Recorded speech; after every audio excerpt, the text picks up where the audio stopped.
주시는 이 부활의 메시지는 너무나 위대한 말씀인 것입니다. 예수께서 가라사대 나는 부활이요 생명이니 나를 믿는 자는 죽어도 살겠고 나를 믿는 자는 죽어도 살겠고 이렇게 말씀하셨어요.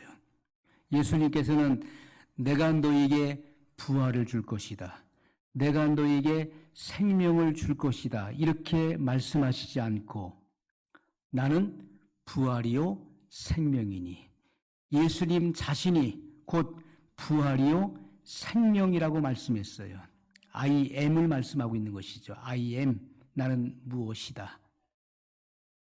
예수님은 I am을 많이 언급하셨고 말씀하셨습니다. 나는 하늘로서 내려온 산떡이다. I am이지요. 나는 생명의 떡이다. 나는 양의 문이다. 오늘 본문에 보면 나는 부활이요 생명이다. 이것은 예수님 자신이 곧 부활의 근원이시고 생명의 근원이심을 우리에게 강조해서 말씀하고 있는 내용인 것입니다. 여러분, 예수님을 믿는 사람들은 육체의 죽음이 모든 것의 끝이 아님을 말씀하고 있는 거예요. 세상 사람들은 육체의 죽음이 모든 것의 마지막으로 생각을 합니다. 그러나 믿는 자들은 결코 육체의 죽음이 끝이 아니라는 것이죠. 그것은 곧 영생의 시작을 우리에게 알리는 것입니다. 그러므로 우리는 죽음도 두렵지 않은 것입니다. 왜냐하면 죽음 이후에 영생이 시작된다는 확실한 믿음이 있기 때문에 두렵지 않은 것이죠.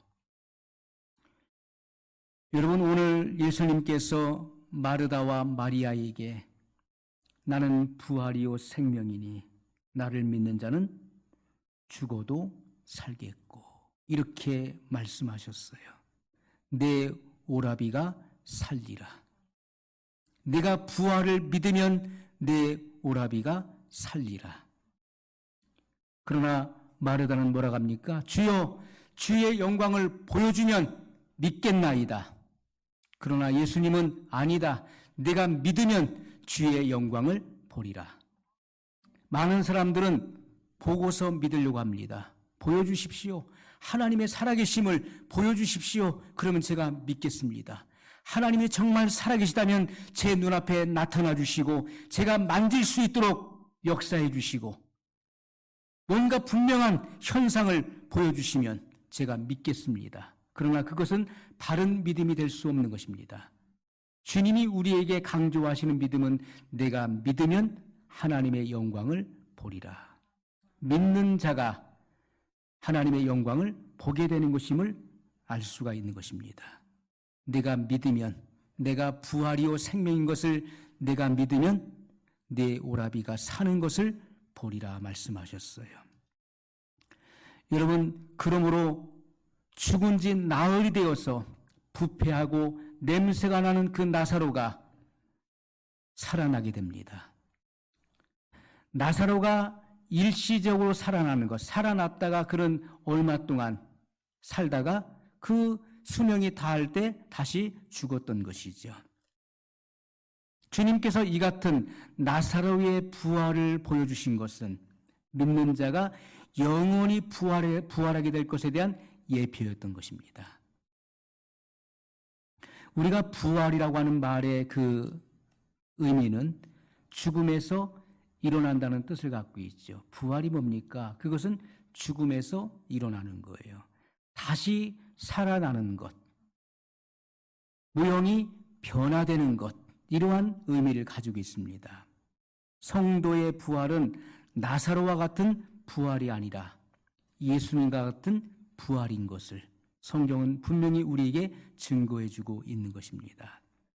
여러분, 죽은 자의 부활, 성경이 우리에게 계속해서 언급하고 있는 죽은 자의 부활은 야이로의 회당장 야이로의 딸이 살아난 것, 또 나인성 과부의 아들이 살아난 것, 죽은 지 나흘 되었던 나사로가 살아난 것, 이런 경우와 철저하게 구별된다는 것입니다. 우리의 부활은 예수님과 같은 부활이라는 것이죠. 여러분, 이렇게 예수님 당시에 예수님께서 살리셨던 이런 죽었다가 살아난 자들이 있었는데, 또 구약 시대에도 죽었다 살아난 자들이 있었습니다. 사렙다 과부의 아들,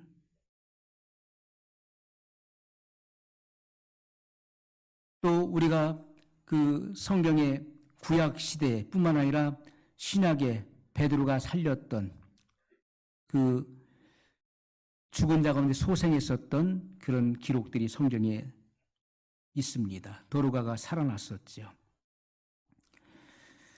자, 그런데 이 같은 죽었다가 살아난 것은 죽기 전과 동일한 육체로 살아난 것입니다. 이것은 일정한 세월을 살다가 다시 죽었으므로 이것은 소생이라고 불러야 마땅할 것입니다. 소생한 것이다. 그러나 죽은 자의 부활은 다시 죽는 일이 없는, 썩지 않는 영화의 몸으로 부활하는 것을 의미한다는 것이죠.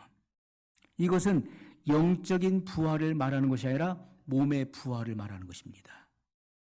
이것은 추상적인 것이 아니라 실제적인 부활을 말하는 것입니다. 우리는 몸의 부활을 믿습니다. 죽은 자는 모두 부활할 것입니다. 그런데 첫째 부활에 참여하는 자는 복이 있다고 말씀하고 있는 거예요. 첫째 부활에 참여하는 자는 복이 있다. 여러분, 사람이라고 하는 것은, 사람은 영과 혼과 육체의 유기적 통일체로 지음을 받은 것입니다. 삼분설이죠. 예수 그리스도께서 강림하실 때 우리의 온 영과 혼과 몸이 흠없게 보존되기를 원하노라 하셨던 것처럼 우리는 영과 혼과 육체의 그 유기적 통일체인 것을 우리가 기억할 수 있어야 돼요. 사람이 죽는다는 것은, 첫째 죽음은 바로 영혼과 육체가 분리되는 것을 의미하는 것입니다. 영혼과 육체가 분리돼요. 그래서 육체는 땅 속에 묻혀지는 것입니다. 또는 화장해서 태워지죠. 하지만 그것이 무의 상태로 가는 것이 아니라 다른 원소화되는 것입니다. 그러나 주님께서 강림하실 때 주님의 그 나팔에 다시 결합하여 비로소 완전한 인간의 형태를 갖추게 되는 것입니다. 썩을 몸이 썩지 아니할 몸으로 변하여 재결합하게 되는 것이죠. 이것을 가리켜서 우리가 부활의 몸이라고 불려지는 것입니다. 그 증거로서 예수님은 부활하셨습니다. 예수님을 장사 지냈던 그 무덤이 비어 있었습니다. 예수님의 빈 무덤이 예수님의 부활을 확실하게 증거해주고 있는 것입니다. 예수님은 부활하신 이후에 이 땅에서 40일 동안을 계셨고 부활 후에 제자들에게 그 모습을 보여주셨습니다. 부활을 목격한 제자들은 능력 있는 자들로 변화되었습니다. 그리고 교회가, 부활을 믿는 교회가 든든히 세워졌던 것을 성경의 기록을 통해서 분명하게 볼 수가 있는 것입니다. 그러므로 예수님의 부활은 확실하다는 것이죠. 여러분, 예수 그리스도의 부활은 예수님께서 하나님의 아들이신 것과 구세주이심에 대한 증명이었다는 것입니다. 그 누구도 죽었다가 살아날 수가 없는 것이죠. 물론 소생은 일어났었습니다. 구약에도 신약에도. 죽었다가 본래의 모습으로 살아나서, 기적적으로 살아나서 일정한 기간을 살다가 죽은 거예요. 그것은 소생이지 부활이 아니라는 것입니다. 성경에서 증거하고 있는 부활은 예수님과 같이 부활의 몸을 가지는 것은 다시 죽지 않는 영생의 몸을 갖는 것을 말하는 것이고, 썩지 아니할 강한 몸을 갖는 것을 의미한다는 것입니다. 예수님의 부활은 예수님께서 하나님의 아들이시며 우리의 구주 되심을 분명히 입증하는 사건이었습니다. 결국 예수님께서 십자가에서 인류의 죄를 대속한 것에 대한 완성이 부활이라는 것입니다. 여러분, 그러므로 우리 그리스도인들이 부활하는 것에 대한 보증이라는 것입니다. 주님께서 부활의 첫 열매가 되셨다는 것은 그 다음 열매가 있다는 것에 대한 보증인 것이죠. 첫 열매가 나왔어요. 그러면 그 첫 열매를 볼 때 다음 열매를 우리는 소망하고 기대하게 되는 것입니다. 첫 열매는 다음 열매에 대한 보증이 되는 것입니다. 증거가 되는 것이죠. 그러므로 예수님께서 처음 열매가 되셨다는 것은 굉장히 중요한 의미를 갖고 있는 것입니다. 그러므로 예수님을 믿는 자는 예수님과 같이 동일하게 부활한다는 것에 대한 분명한 보증이 우리에게 있는 것이죠. 여러분, 부활의 몸은 썩지 않는 영광의 몸이라고 고린도전서 15장에 분명히 증거하고 있습니다.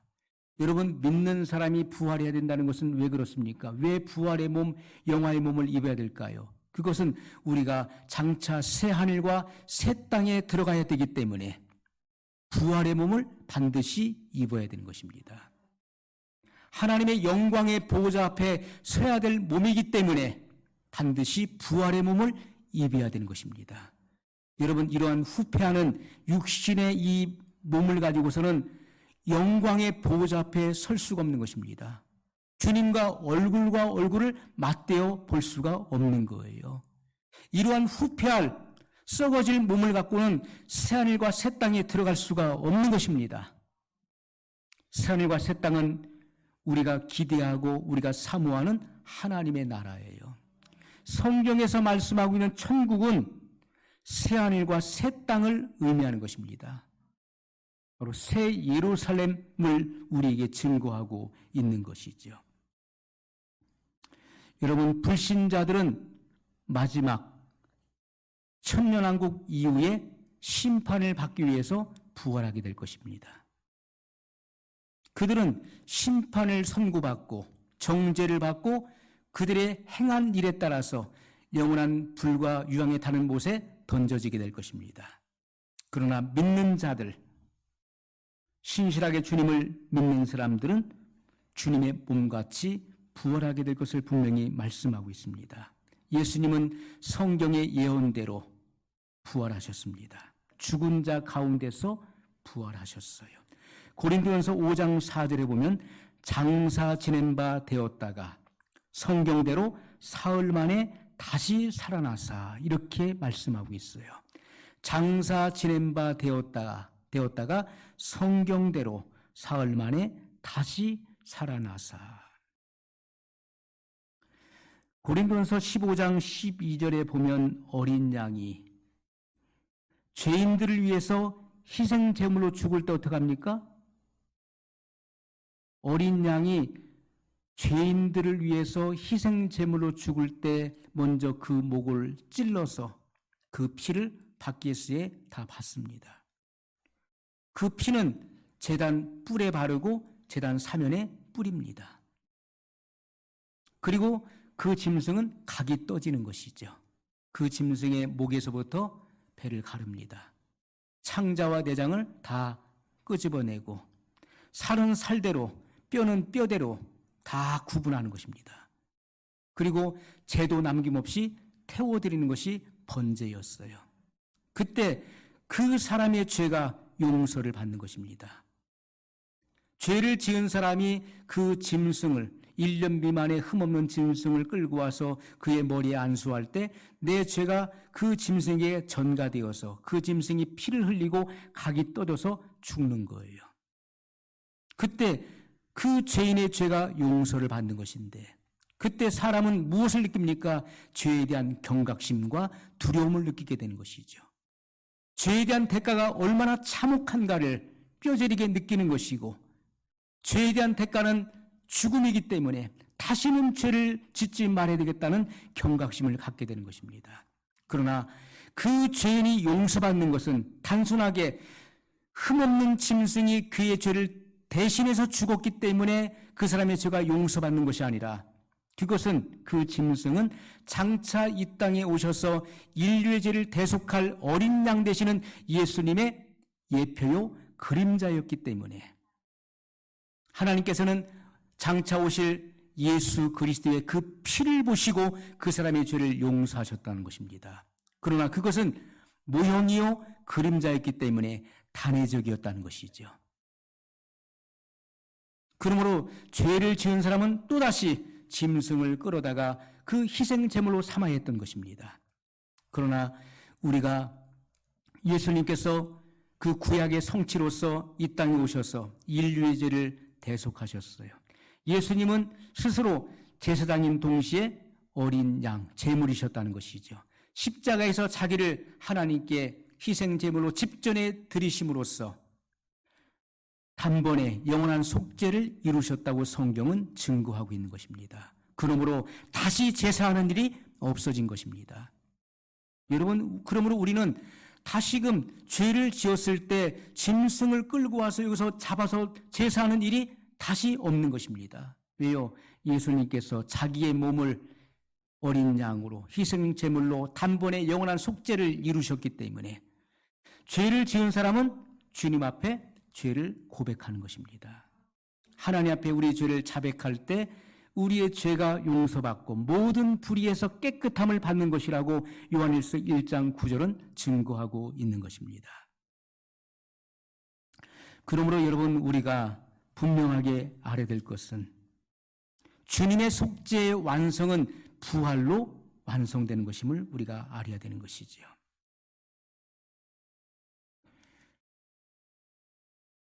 예수님께서는 장사 지낸 바 되었다가 성경대로 사흘 만에 다시 살아나셨어요. 어린 양이 죄인들을 위해서 희생제물로 피를 흘려 죽임당하고 각이 떠져서 제물이 됐던 것처럼 예수님께서는 완전히 희생제물로 죽은 상태에서 예수님의 죽음을 확인했죠. 예수님의 죽음을 확인했어요. 그리고 그 로마 군병이 창으로 그 옆구리를 찔러서 물과 피가 다 쏟아지게 만들었습니다. 예수님께서는 완전하게 죽은 상태에서 부활하셨던 것을 우리에게 증거하고 있는 것이죠. 그러면 부활의 형체는 어떠한 형체인가 하는 것입니다. 부활의 몸은 어떠한 몸을 가리켜서 부활의 몸이라고 말하는 것인가? 고린도전서 15장 42절에 보면 썩을 것으로 심고 썩지 아니할 것으로 다시 사는 것이라고 말씀하고 있어요. 부활의 몸이 무엇이냐? 그것은 썩을 것으로 심고 썩지 아니할 것으로 다시 사는 것이다. 우리의 몸은 흙에서 나서 흙으로 돌아가 썩어지는 것입니다. 창세기 3장 19절에 하나님께서 말씀하셨어요. 너는 흙이니 흙으로 돌아갈지니라. 흙에서 왔기 때문에 결국은 흙으로 돌아가 썩어지는 것이라고 말씀하셨어요. 그러나 부활의 몸은 썩지 않고 영원히 사는 몸인 것을 우리에게 증거하고 있는 것입니다. 욕된 것으로 심고 영광스러운 것으로 다시 살며 이렇게 말씀하고 있어요. 지금의 몸은 병들고 그리고 신음하고 결국 죽는 몸을 가지고 있지만은 이걸 가리켜서 욕된 몸이라고 표현하는 것입니다. 병들고 신음하고 결국은 죽게 돼요. 이러한 욕된 몸이 부활의 몸을 입게 되는 것이다. 영광의 몸을 입게 되는 것이라고 말씀하고 있어요. 부활의 몸은 하나님의 보호자 앞에 서야 될 몸이기 때문에 영광스러운 몸이라고 표현하고 있는 것입니다. 왜냐하면 하나님은 영광의 하나님이시기 때문에 영화로울 영자의 빛광자예요. 하나님은 기이한 빛 가운데 계시는 분이시고 하나님은 영광의 하나님이시기 때문에 그 영광의 보호자 앞에 서기 위해서는 부활의 몸, 영광의 몸을 입지 않으면 그 앞에 설 수 없는 것입니다. 그래서 썩을 것으로 심고 썩지 아니할 몸을 얻게 되는 것이고 욕된 것으로 심고 욕되지 않은 것, 영광의 몸을 입게 된 것이라고 말씀하고 있는 것이죠. 약한 것으로 심고 강한 것으로 다시 살며 이렇게 말씀하고 있어요. 현재의 몸은 어떻습니까? 병들고 노쇠하죠. 세월이 지나 보십시오. 20대, 30대는 그렇게 피부가 곱고 탄탄하지만은 나이가 들어보십시오. 그러면 노쇠하게 되는 것입니다. 주름이 생기는 것이고요. 또 마귀를 상대하여 유혹의 그릇이 되는 약한 존재라는 것입니다. 유혹에 너무나 약하지요. 그러나 부활의 몸은 신령하여서 어떤 침해도 받지 않는 것입니다. 부활의 몸은 시공을 초월하지요. 어떠한 상해나 침해를 받지 않는 것입니다. 무엇에 부딪혀도 그 몸이 상할 수 없는 거예요. 시간과 공간을 초월해서 생각만 해도 그곳에 가 있는 것이고, 이러한 벽이나 문에 제한을 받지 않습니다. 예수님께서 부활하신 후에 공포와 두려움에 떨고 있었던 그 제자들, 방문을 걸어 잠그고 두려움에 떨고 있었던 그들 앞에 나타나셨죠. 그들이 한가운데 서 계셨어요. 시간과 공간을 초월해서 이동하는 그러한 몸을 갖게 되는 것입니다. 그 어떤 상해나 침해도 받지 않는다는 것이지요. 육신의 몸으로 심고 신령한 몸으로 다시 사나니 육의 몸이 있은즉 신령한 몸이 있느니라. 고린도전서 15장 44절에 기록된 말씀이에요. 성령께서 내재하셔서 영생에 이르는 역사하는 몸이 된다는 것을 말씀하고 있는 것입니다. 영원히 죽지 않는 몸이 바로 부활의 몸이에요. 여러분, 예수님께서 왜 부활하신 것입니까? 예수님께서 왜 부활하셨죠? 사도행전 17장 31절에 보면 천하를 공의로 심판하시려고, 천하를 공의로 심판하시기 위해서 부활하셨음을 증거하고 있는 것입니다. 예수님은 알파와 오메가가 되시는 것이죠. 처음과 나중이십니다. 이것은 창조와 심판을 의미하는 말씀인 것입니다. 예수님은 그의 말씀으로 창조하셨어요. 여러분, 예수님께서 이 땅에 성육신하기 이전에 태초부터 있었던 생명의 말씀으로 존재하셨던 것입니다. 그가 없이는 하나도 된 것이 없느니라고 요한복음 1장은 증거하고 있는 것이죠. 그가 없이는 하나도 된 것이 없느니라. 그분의 말씀에 의해서 만물이 창조되었음을 증거하고 있어요. 그러므로 만물의 기원은 예수 그리스도이시고, 그리고 그 지으신 모든 만민을 그 앞에 세우시고 심판하실 분도 예수 그리스도이심을 성경은 증거하고 있는 것입니다. 천하를 공의로 심판하시기 위해서 예수님은 부활하셨어요. 예수님의 죽으심은 속죄의 역사였지만은, 주님의 죽으심은 속죄의 역사지요. 인류의 죄를 용서하시기 위해서 십자가에 죽으신 것입니다. 그러나 부활은 인류의 심판이라는 것이죠. 여러분, 예수님께서 왜 다시 오시는 것입니까? 예수님께서는 죽으시고 부활하셨어요. 죽으심은 우리의 죄에 대하여 죽으신 것입니다. 우리의 죄를 없이 하시기 위해서, 우리의 죄를 용서하시기 위해 십자가에 죽으신 속죄의 사역이었어요. 그러나 예수님께서 죽은 자 가운데서 다시 살아나셔서 부활의 첫 열매가 되신 것은 우리를 의롭다 하시기 위함이라고 성경은 증거하고 있는 것이죠. 예수님의 부활이 없었다면 그 누구도 의로워질 수가 없는 것입니다. 죄는 용서받았지만은, 예수님의 속죄로 인해서 죄를 용서받지만은, 그러나 그 누구도 의로워질 수 없는 것입니다. 예수님의 부활이 있어야만 반드시 우리는 의롭게 되는 것입니다. 여러분, 부활은 인류의 심판을 의미하는 것인데, 예수님께서 부활하심으로 친히 하나님의 아들이심을 선언하신 사건인 것입니다. 하나님의 아들이 아니고서는 부활할 수가 없는 것이죠. 하나님의 아들이 아니고서는 이러한 부활하셔서 영생의 몸을 얻을 수가 없는 것입니다. 여러분, 부활하신 후에 예수님께서 뭘 하셨습니까? 마가복음 16장, 요한복음 20장 말씀해 보면 부활의 아침에 새벽 오히려 미명, 아주 어두운 시간, 동이 트기 전에 예수님을 사모하고 그 시체에 기름을 바르기 위해서 새벽에 찾아간 마리아에게 예수님은 나타나셨어요. 마리아는 예수님께서 부활의 몸을 입으셨기 때문에 몰라봤습니다. 동산직인 줄 알았어요.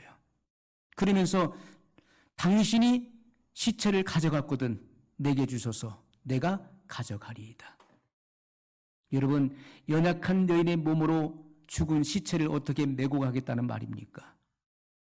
사람이 죽으면 쭉 늘어져서 성인들이 들어도 무거운 것입니다. 몇 사람이 들어도 무거운 거예요.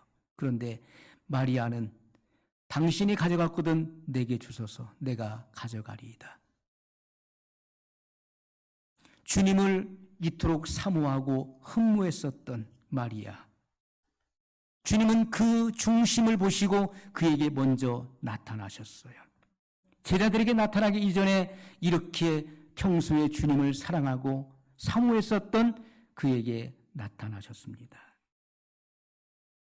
이렇게 호소할 때 예수님께서 뭐라고 하십니까? 마리아야.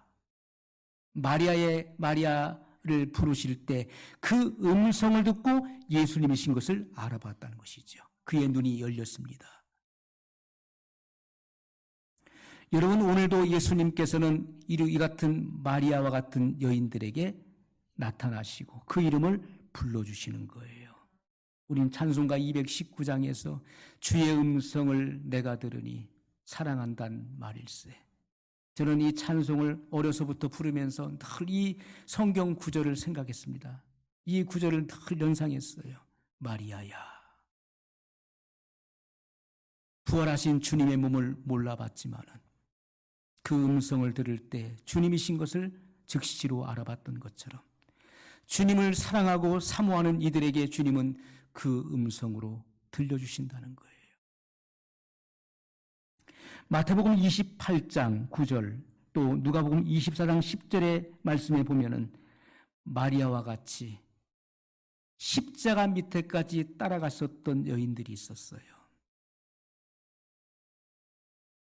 부활의 아침 가장 먼저 주님을 만나는 영예를 차지했었던 이 마리아와 같이 주님의 십자가 밑에까지 따라갔었던 여인들이 있었는데 그들도 또한 기름을 준비했고 주님의 몸에 바르기 위해서 무덤을 찾아갔다가 예수님을 만나게 됩니다.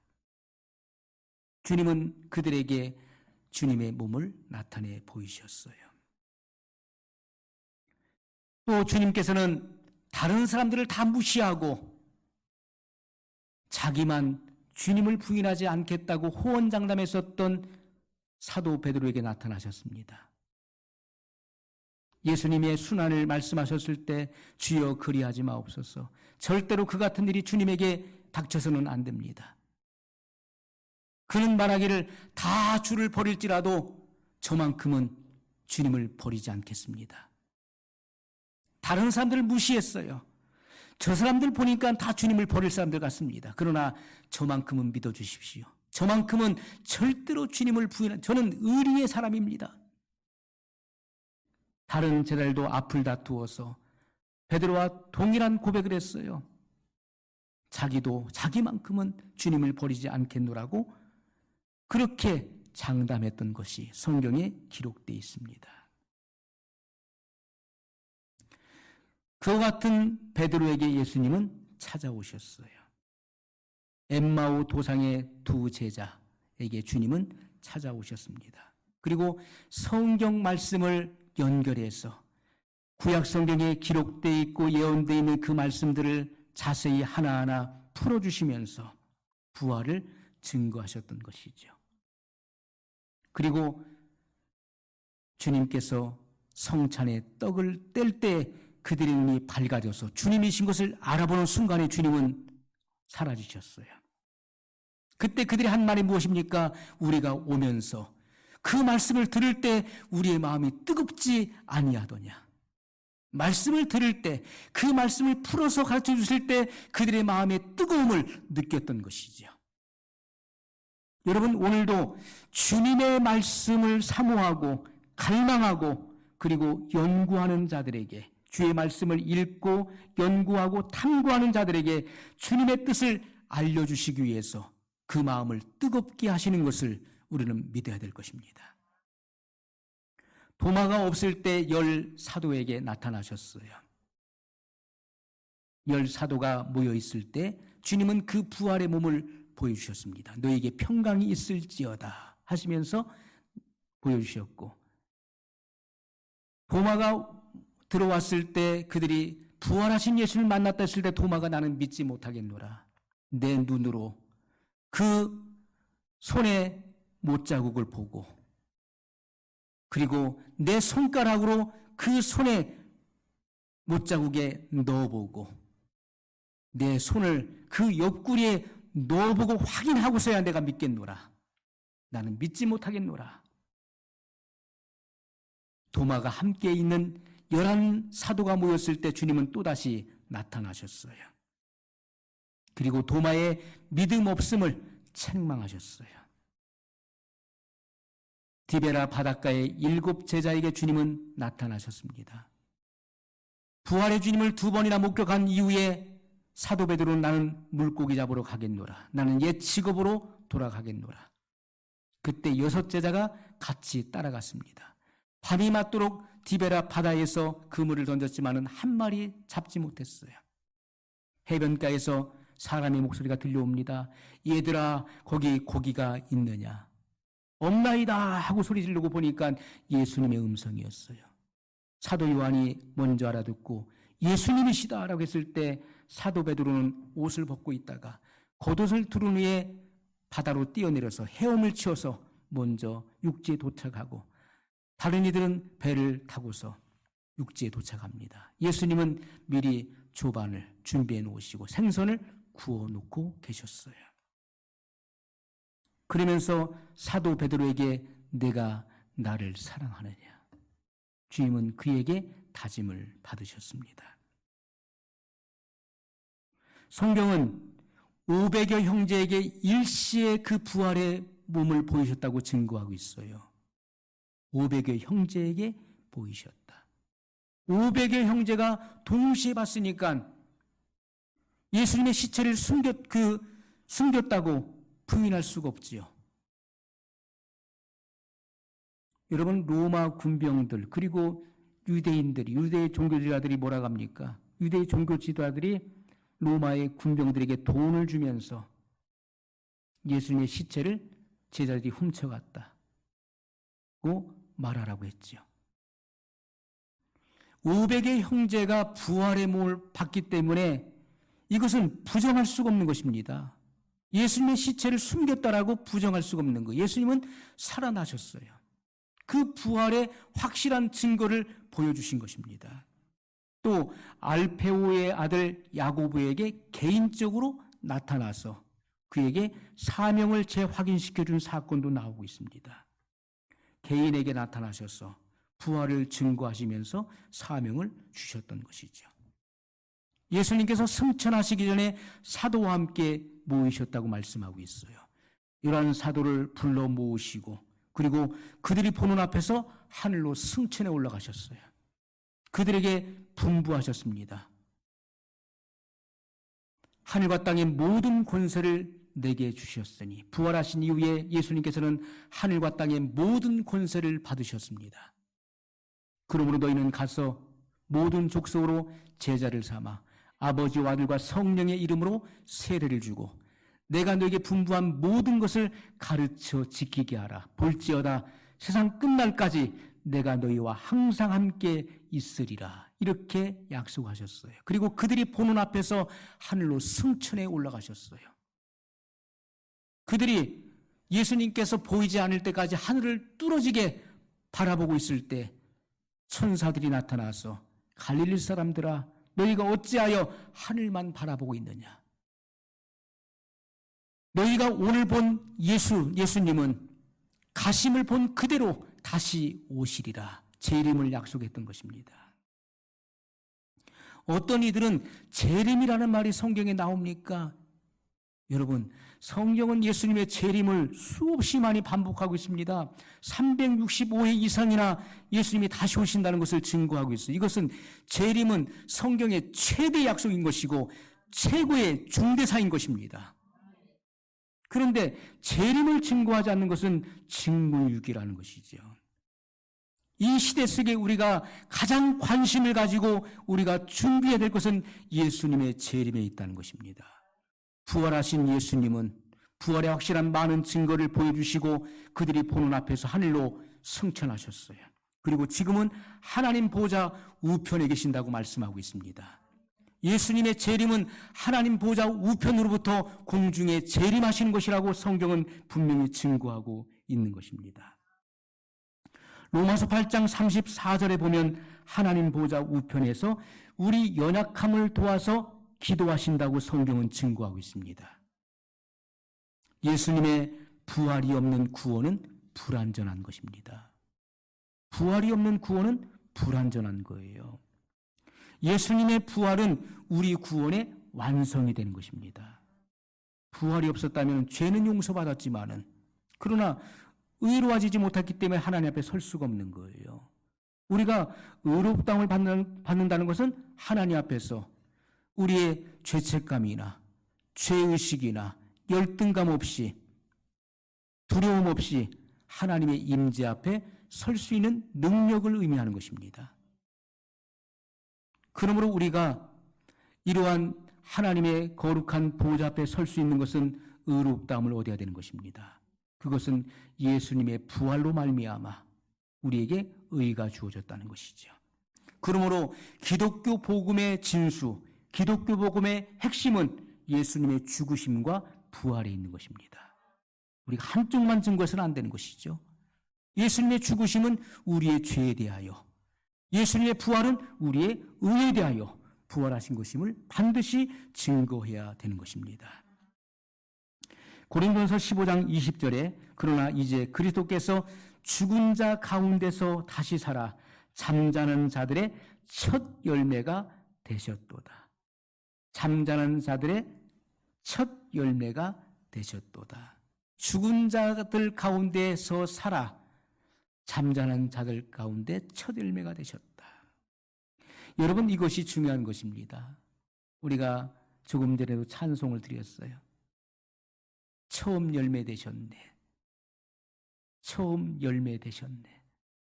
예수님께서 죽은 자들 가운데서 살아나셔서 자는 자들 가운데 처음 열매가 되셨다는 것은 너무나 중요한 말씀이에요. 예수님께서 부활의 첫 열매가 되셨다는 것을 강조하는 것은 다음 성도의 부활을 염두에 두고 하신 말씀이라는 거예요. 봐라, 내가 첫 열매가 되었다. 내가 처음 열매로 나왔다. 그러므로 나를 믿는 자는 나와 같이 부활의 열매로 나온다. 이것을 증거하고 있는 것입니다. 그래서 처음 열매가 중요한 거예요. 예수님의 부활을 믿고 그리고 부활의 예수님을 모시고 부활의 예수님을 증거해야 돼요. 여러분, 부활절 절기로 끝나서는 안 되는 것입니다. 부활의 주님, 예수님은 죽으셨을 뿐만 아니라 나를 의롭다 하시게 부활하셨다. 이 같은 사실을 믿고 그리고 증거하다가 재림의 예수님을 영접해야 될 줄로 믿습니다. 이 같은 분명한 소망과 그리고 이러한 믿음이 여러분 속에 살아 역사하시기를 예수님의 이름으로 축원합니다. 오늘 말씀을 기억하면서 우리 한 목소리로 같이 기도하겠습니다.